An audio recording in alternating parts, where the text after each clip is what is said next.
శ్రీమాత్రే నమః. శివదుర్గా ఛానల్కి స్వాగతం. అందరికీ కూడా ఆ అమ్మవారి ఆశీస్సులు ఉండాలని మనస్ఫూర్తిగా ఆ తల్లిని వేడుకుంటూ, ఈరోజు ఎంతో పవిత్రమైనటువంటి ఈ రోజున ఈ కథ వినడం వలన సకల పాపహరణంతో పాటు శని బాధలు కూడా తొలగిపోతాయి. మరి అంతటి పవిత్రమైనటువంటి ఈ కథను భక్తి శ్రద్ధలతో వినండి. త్రేతాయుగంలో చంద్రకోణం అనేటువంటి ప్రసిద్ధి చెందినటువంటి నగరం ఉండేది. దానిని విజయుడు అనేటువంటి మహారాజు పాలిస్తూ ఉండేవాడు. అతను బలశాలి, శత్రు సంహారకుడు, సమర్థుడు, యుద్ధ విద్యలో చేయి తిరిగినవాడు. 4 దిక్కుల్లో ఉన్నటువంటి రాజ్యాలన్నీ కూడా జయించి స్వాధీనం చేసుకోవాలన్నటువంటి బలమైన కోరిక అతనికి ఉండేది. అయితే రాజ్యాన్ని కుమారులకు అప్పగించి పెద్ద సైన్యంతో జైత్రయాత్రకు బయలుదేరాడు విజయుడు. అలా కొంత ప్రయాణం చేసిన తర్వాత గర్గ మహర్షి ఆశ్రమం దగ్గరకు చేరుకున్నాడు. సైన్యాన్ని దూరంగా ఉంచి తాను ఒక్కడే మహర్షిని సందర్శించాడు. భక్తితో ఆయనకు నమస్కరించి వాయునందనకు మళ్ళీ నమస్కారం చేసి, అతి తక్కువ కాలంలోనే నాకు దర్శనమిచ్చి నన్ను కృతార్థుణ్ణి చేశావు. మహావీరా, ఆంజనేయ, నీ దర్శనం ఏ కోరికల్ని కూడా తీర్చేలా ఉంటుంది. అయినా నా మీద ప్రేమతో వరం కోరుకో అన్నావు. తీరుస్తానని అభయం కూడా ఇచ్చావు. రూప అపారం నా మనసులో 4 దశలు జయించాలి. అటువంటి కోరిక ఉంది. నీ యొక్క అనుగ్రహం కావాలి. దాన్ని తీర్చి నాకు మేలు చేయి అని ప్రార్థించాడు. అందుకు ఆంజనేయుడు అతని యొక్క వినయ విధేయతలకు సంతోషించి ఆశ్చర్యంతో, రాజా, 4 ఏమిటి? 10 దిక్కులను జయించే విజయుడు అనేటువంటి యొక్క పేరును సార్థకం చేసుకో. అయితే ఈ జన్మలో మాత్రం నీ కోరిక తీరదు. రాబోయేటువంటి ద్వాపర యుగాంతంలో నీవు అడిగినటువంటి కోరిక తప్పకుండా నెరవేరుతుంది. అప్పుడు నీవు స్వర్గాధిపతి దేవేంద్రుని కుమారుడుగా జన్మిస్తావు. శ్రీకృష్ణుడి సారథిగా చేసుకొని అన్ని దిక్కులను జయిస్తావు. కురుక్షేత్ర సంగ్రామంలో కౌరవులను జయిస్తావు. అప్పుడు నీ రథానికి నేను జెండాపై అవతరించి నీకు విజయాన్ని చేకూరుస్తాను. నేను ఉండేటువంటి ఆ జెండాను కపిధ్వజమని అంటారు. నిన్ను ధ్వజుడు అని పిలుస్తారు అని వరాన్ని ప్రసాదించి మారుతి అంతర్ధానమయ్యాడు. హనుమ చెప్పిన మాట విని విజయ మహారాజు తన యొక్క జైత్రయాత్రను విరమించుకొని గర్గ మహాముని యొక్క ఆశీస్సులు అందుకొని ఆయనకు నమస్కరించి మరలా తన రాజ్యానికి చేరుకున్నాడు. రాజ్యాన్ని ధర్మసమ్మతంగా ప్రజాక్షేమంగా పరిపాలించి చివరకు స్వర్గలోకానికి చేరుకున్నాడు. రామదూత వరప్రభావం వలన స్వర్గలోకం చేరినటువంటి విజయుడు ఇంద్రుని యొక్క అంశతో ద్వాపర యుగంలో అర్జునుడిగా జన్మించి సాక్షాత్తు శ్రీకృష్ణుడి సారథిగా చేసుకున్నాడు. ఇప్పుడు హనుమంతుల వారి యొక్క లీలలో మరొక కథ గురించి తెలుసుకుందాం. పూర్వం సుందరి అనేటువంటి పట్టణం ఉండేది. అది పేరుకు తగిన విధంగా సర్వాంగ సుందరంగా వర్ధిల్లుతూ ఉండేది. అందులో మహేంద్రుడు అనేటువంటి ఒక బ్రాహ్మణుడు ఉండేవాడు. వేద శాస్త్రాలన్నీ కూడా చక్కగా చదువుకున్నవాడు. అతనికి హనుమాన్ మంత్రం అంటే చాలా ప్రీతి. అన్నిటినీ సారం అందులోనే ఉంది అని తెలుసుకుంటాడు. నిత్యం ఆ మంత్రాన్ని జపిస్తూ నిష్ఠగా జీవిస్తుండేవాడు. మనసులో ఏ విధమైనటువంటి కోరికలు అతనికి లేవు. నిష్కాముడుగా జీవించడం నేర్చుకున్నాడు. ఇంకేముంది, కాశీకి వెళ్ళి శ్రీ విశ్వనాథుని దర్శించాలి అని చెప్పి గంగా స్నానంలో పులకరించాలి అనిపిస్తూ ఉండేది. చాలా ప్రయాసపడి నడిచి మరి వారణాసి చేరుకున్నాడు. గంగా నదికి దక్షిణం తీరం వైపు చేరుకున్నాడు. నది తల్లికి భక్తితో నమస్కరించాడు. నది నిండుగా ప్రవహిస్తుంది. దాని దాటి మార్గం కోసం ఆలోచిస్తూ ఉన్నాడు. అలా కొంతసేపటికి నదిలోని ఒక పడవ వచ్చింది. ఆ పడవ రాగానే దాన్ని ఎక్కాడు. పడవ బాగానే కొంత దూరం ప్రయాణం చేసింది. ఆ తర్వాత దాని అడుగున రంధ్రం ఏర్పడినట్లుగా గుర్తించాడు. నీళ్లన్నీ కూడా ఆ రంధ్రం ద్వారా పడవలోకి చేరుకుంటున్నాయి. పడవేమో మునిగిపోవడానికి సిద్ధమైంది. భయం వేసినటువంటి మహేంద్రుడు తన మీద వస్త్రాన్ని కప్పుకొని భక్తితో మంత్రాన్ని పాటిస్తున్నాడు. హనుమ దీనిని గమనించి తన భక్తుడిని కాపాడాలి అనేటువంటి సంకల్పంతో ఒక వానర రూపం ధరించి ఆ పడవను నెత్తిన పట్టుకొని గంగా నదికి ఉత్తర భాగం వరకు తీసుకువెళ్లి అక్కడ మనుషులు అందరూ కూడా చూస్తూ ఉండగా అదృశ్యమైపోయాడు. దీనిని గమనించినటువంటి వారందరూ కూడా ఆశ్చర్యంతో నిండిపోయారు. భక్తితో ఆ కోతికి నమస్కరించారు. పడవలో నిశ్చలమైనటువంటి జపంలో ఉన్నటువంటి ఇదేమీ కూడా తెలియదు. తెల్లవారుజామున లేచి చూసేసరికి గంగానది ఒడ్డున పడవ ఉండటం చూసి ఆశ్చర్యపోయాడు. పడవ ఎలా ఇంత ప్రమాదం నుండి తప్పించుకొని ఒడ్డుకు చేరిందో అతనికి అర్థం కాలేదు.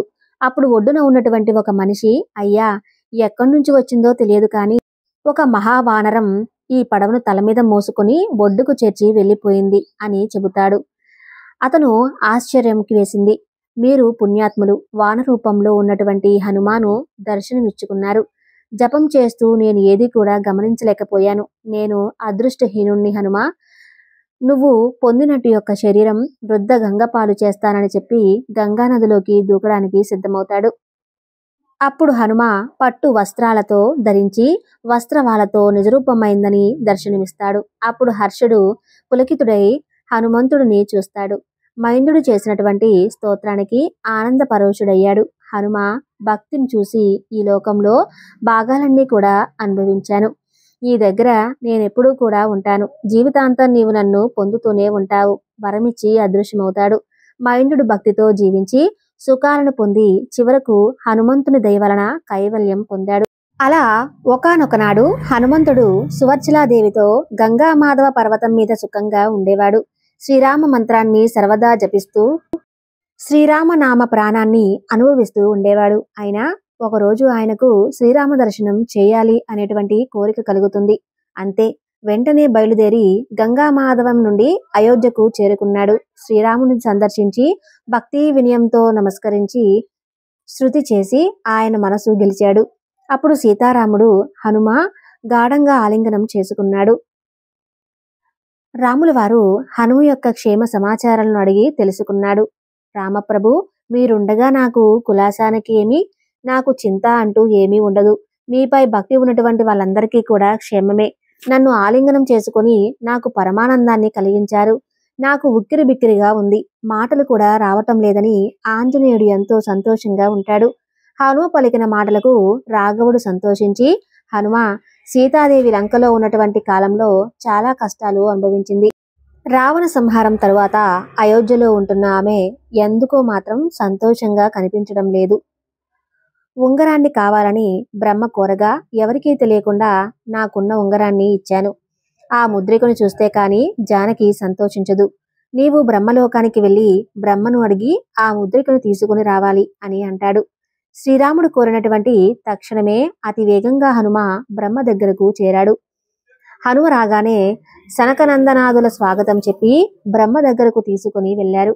ఆయన ఆర్జపార్జాలు ఇచ్చి కుశల ప్రశ్నలు వేసి ఉచిత ఆసనంపై కూర్చోపెట్టాడు.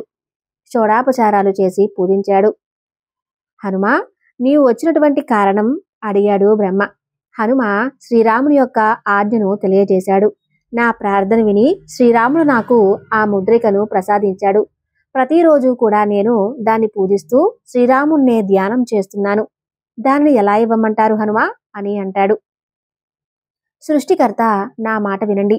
ఆ యొక్క ఉంగరం మీదే సీతాసాధ్వి దృష్టి నిలిపి ఉంది. రోజు రోజుకు కృషించిపోతుంది. ఆమె ముఖంలో సంతోషం చూసి చాలా కాలమైపోయింది. వెంటనే తీసుకురమ్మని శ్రీరాములు వారు తెలిపారు. హనుమ, ఆయన చతుర్ముఖ బ్రహ్మలో మాత్రం మార్పేమీ రాలేదు. ఇప్పటి వరకు ఎంతో శాంతంగా ఉన్నటువంటి హనుమ ఒక్కసారిగా తన యొక్క తనువు విపరీతంగా పెంచాడు. సత్యలోకం దాటి శరీరం పెరిగిపోయింది. దశలా ఆక్రమించాడు. బ్రహ్మాండాన్ని బద్దలు చేసేలా తయారయ్యాడు. ఆయన యొక్క తేజస్సుకు కూడా భస్మమయ్యేలా ఉన్నాయి.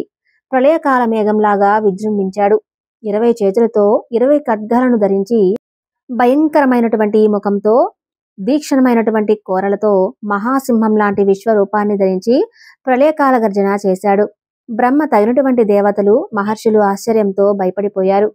అందరూ కూడా భక్తితో రామనామాన్ని జపించి 6 సనక సనందనాదులు బ్రహ్మతో రాముని యొక్క ఉంగరం వెంటనే ఇచ్చేసి ఆ యొక్క సంక్షోభాన్ని నివారించమని హితువు చెప్పారు.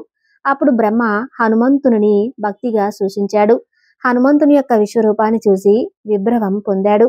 బ్రహ్మ ప్రార్థన విని హనుమ తన యొక్క రూపాన్ని ఉపసంహరించుకున్నాడు.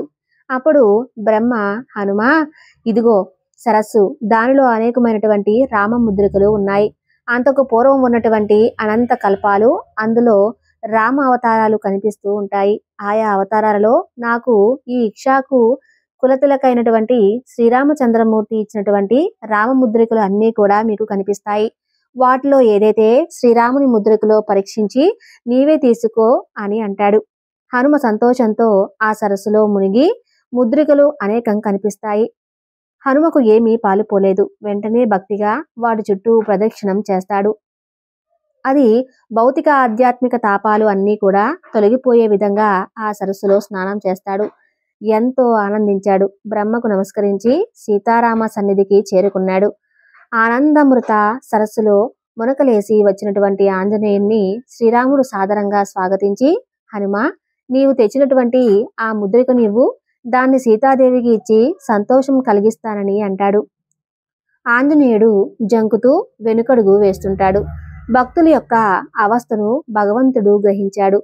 హనుమ, భక్తశేఖర, ఎందుకు భయం? నీకు నాకు భేదం లేదు కదా.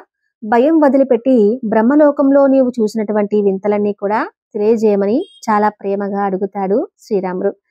రాముని మాటలకు ధైర్యం తెచ్చుకున్నటువంటి హనుమంతుల వారు, ప్రభు, సత్యలోకంలో చతుర్ముఖ బ్రహ్మ యొక్క భార్య సరస్వతీదేవితో ఆనందంగా ఉన్నారు.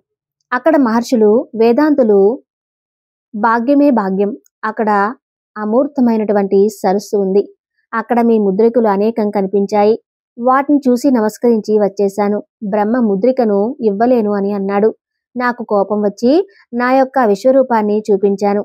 ఆ సరస్సులో ఏ ముద్రిక మీది తెలియలేదు. అందుకే చేతులతో తిరిగి వచ్చాను అని వివరించాడు హనుమ. శ్రీరాముడు హనుమంతుని చేరుకుని, హనుమ, నీ యొక్క సత్యవ్రతం సత్య భాషణలో నిర్మించాను.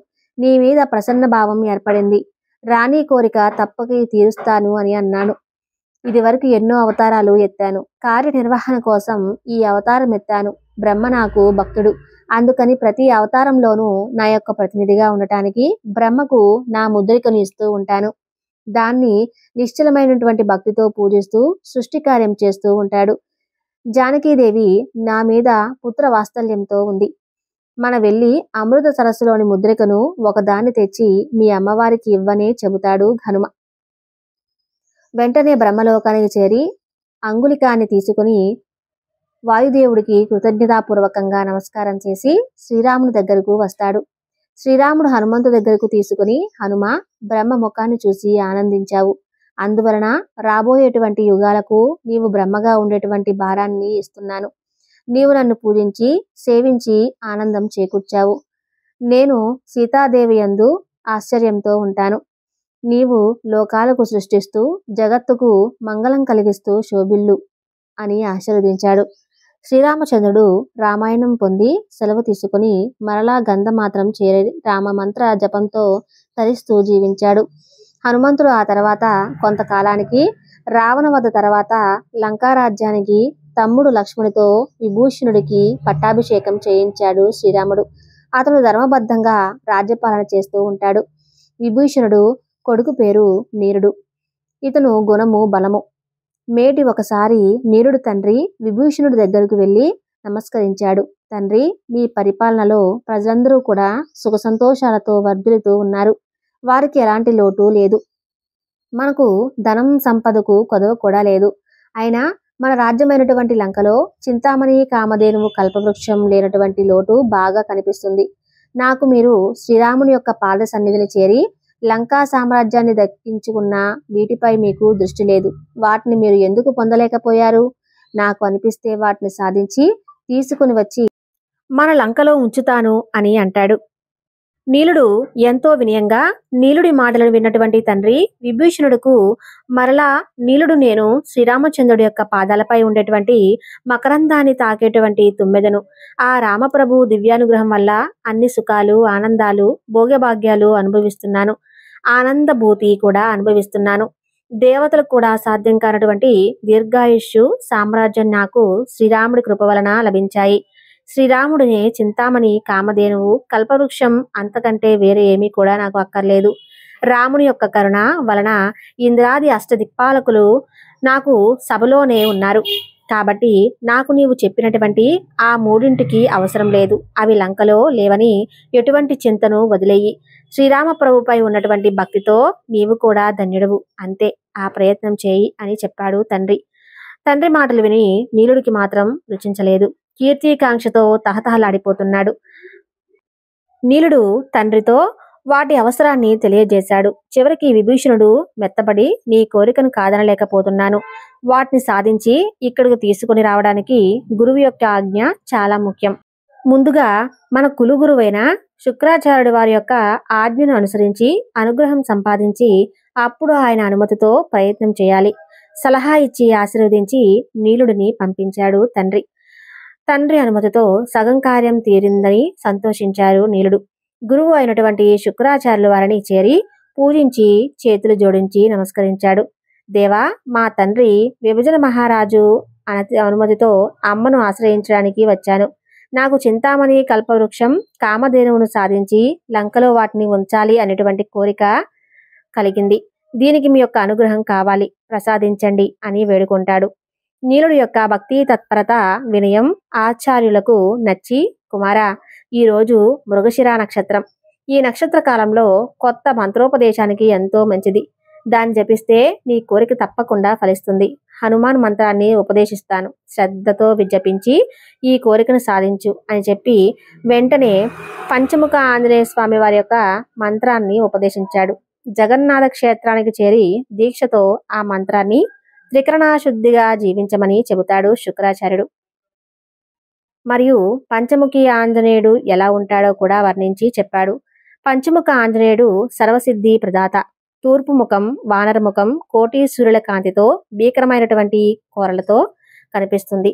దక్షిణ ముఖం నరసింహస్వామి మహాద్భుతంగా మృతి చెచ్చేటువంటి రూపంగా తేజోవంతంగా ఉంటుంది.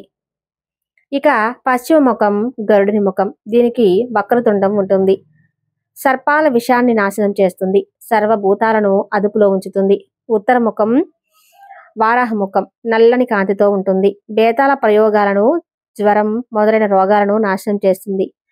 పై ముఖం హయాముఖం. ఇది మోక్షాన్ని ఇస్తుంది. ఇలాంటి మహిమాన్వితమైనటువంటి 5 ముఖాలను చెందినటువంటి బీజాక్షరాలతో భక్తిగా మంత్రాలు జపిస్తే కోరిక తీరుతుంది. గురువు యొక్క అనుమతితో మీరు బయలుదేరి నీలాచల క్షేత్రమైన పూరీ జగన్నాథ క్షేత్రాన్ని చేరుకున్నాడు. అక్కడ మహాపర్వతం, దాని కింద పెద్ద పెద్ద అడవి ఉంటాయి. ఆ పర్వతం మీదకు చేరి అక్కడ జలాశయం దగ్గర ఉన్నటువంటి కొండ బిలంలో ప్రవేశించి దీర్ఘమైనటువంటి తపస్సు చేయటం ప్రారంభించాడు. అలా ఎన్నో సంవత్సరాల తపస్సు ఫలితంగా కోటి సూర్య ప్రభావాలతో 33,000 కోట్ల అద్భుతమైనటువంటి గణంతో సంజీవరాయుడు అనేటువంటి ఆంజనేయ స్వామి వారు వీరి ముందు ప్రత్యక్షమవుతాడు. భక్తి శ్రద్ధలతో ఆంజనేయ స్వామిని భక్తితో పూజిస్తే స్వామివారి అనుగ్రహం ఎప్పుడు మన మీద ఉంటుంది. మనకు శని బాధలు లేకుండా తొలగిస్తాడు ఆంజనేయ స్వామి. చూశారు కదా, ఈ వీడియో నచ్చితే తప్పకుండా లైక్ చేసి మన ఛానల్ని సబ్స్క్రైబ్ చేసుకోండి. సర్వే జన సుఖినో భవంతు.